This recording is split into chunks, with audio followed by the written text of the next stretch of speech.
हाबू वस्ती आणि आमराईमधील भीमसैनिकाला माझं एक सांगणं आहे. आजचा हा दिवस असा उगवला, त्या दिवस उगवण्यामागे आमचे अजय नागमोडे असतील किंवा आमचे राजाभाऊ असतील किंवा आमचे इतर ह्यांच्या डोक्यात आलं की मागच्या वेळेस रेल्वेच्या ह्या गर्दरमुळे आपला धम्मचक्र दिन हा साजरा होऊ शकला नाही.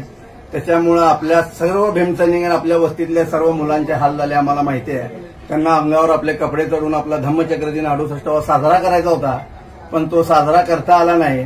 एक घरात बसल्यासारखा तो धम्मचक्र दिन साजरा झाला. ठीक आहे बंधूंनो, काय अडचण नाही, पण बघा त्याची प्रचिती आणि त्याचं आपण धरून कसं काढतोय. ह्या 69व्या धम्मचक्र प्रवर्तन दिनानिमित्त हाबू वस्ती म्हणा किंवा अमराई म्हणा, ह्या दोन्ही वस्तीतील लोकांची एक बैठक झाली आणि त्या बैठकीत असं ठरलं गेलं की हा आपण निघणारा तापा याची दखल अख्ख्या सोलापूर जिल्ह्यातच नाही तर महाराष्ट्र राज्याने दखल घ्यावी की असा लेझिमचा ऐतिहासिक तापा आपण काढू आणि मिळून काढू. तर माझी आणि नानाची चर्चा झाली. अजय वगैरे राजाभाऊ आम्ही सगळे होतो, विश्वास सगळे होते अमराई पोस्टमधले. त्या चर्चेमध्ये असं झालं, जर मिळून जर तापा काढायचा झाला तर त्याची लाईन कुठपर्यंत जाईल, ती लाईन बघणं सुद्धा सोपं नाही, एवढा मोठा कपडा शिवणं सुद्धा सोपं नाही.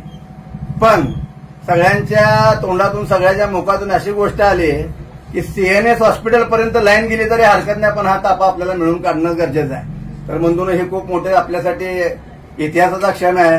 पुढं ही एकी आयुष्यभर राहू द्या.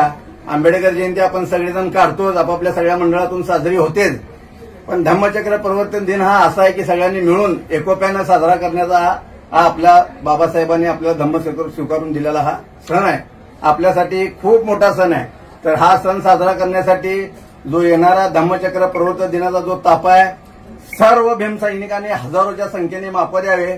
आता नाना म्हणा आम्ही सगळ्यांनी मिळून, अजयनी मिळून, राजाभाऊ सगळ्यांनी मिळून हा कपडा सिलेक्ट केला. हा कपडा बी ह्या मिरवणुकीचा किंवा ह्या ताप्याचा एक ऐतिहासिक क्षण आहे. तर या ऐतिहासिक क्षणाचे सर्वांनी साक्षीदार व भागीदार व्हा. असा क्षण आपल्या आयुष्यात कधी आला नाही.